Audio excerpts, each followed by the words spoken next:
nkubuzaako osibye otyo omulungi ampuliriza we bali kwekomera ku Project Media TV gwe ate nabakulabika nti osubscribe agenda maaso okikole mu bwangu nnyo sobole okwongera amawulire gaffe agabeera gakagwa amawulire gaffe ag'entertainment ssaako n'aga sports gasange ku projectmedia.com wali amawulire amalungi ate era amanyufu ennyo gotusanya kulabika nti ogenda maaso ate era osuubwe njagala okukakasa ate era okutegeeza nti maama wa Ssegirinya Mohammed embeera ye mbi nnyo yeeraliikiriza ate era bw'atyo addusikiddwa mangu mu ddwaliro mu kiseera kino we twogerera ali mu ddwaliro embeera ye si nnungi nnyo nnyo njaga kujjukiza ate era okutegeeza nti maama wa Ssegirinya juzaawo yalabibwako ng'agenda mu paliamenti mukazi wattu ng'alina stress olw'oluvannyuma lw'okukwata omwana we okubeera eyo n'amalayo ekiseera ekiwanvu ennyo ate era juzi baali bakamala okulabika nti nate era Ssegirinya Mohammed sako ne mune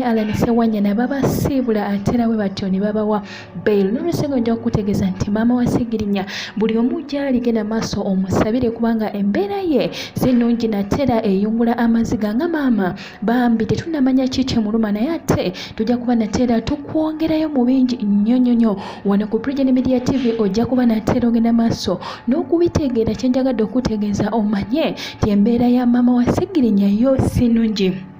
n'omulundi nnogumu era genda maaso gwe asobola okusaala asobola okusaba genda maaso omusabire kinajjukirwa nti Ssegirinya Mohammed ssaako ne munne Ssegirinya baabasiba oluvannyuma lw'okuteeberezebwa ebikola eby'obutujju ebyagenda maaso okulabika nti nate era bibeera e Masaka we batyo ne babasiba okumala akaseera kaneneko okumala emyezi egiwerako n'olw'ensonga nja okutegeeza nti nate era maama we yagenda maaso nate era n'abeera ne stress empitirivu ennyo jjukira baali tebakkiriza muntu yenna kulabika nti nate era alaba ku Ssegirinya ab'enganda ssaako n'emikwano baagaanibwa nga abantu batono nnyo abagendayo okumulaba buli yagendangayo ng'akomawo n'amawulire gage nti omwana mulwadde kati n'olw'ensonga eyo tetumanyi kiddala kiruma maama wa Ssegirinya naye ate tujja kuba nate era tukwongerayo mu bintu bingi naye kyenjagadde okutegeeza nti maama wa Ssegirinya Mohammed mbeera ye mbi nnyo addukiziddwa mu ddwaliro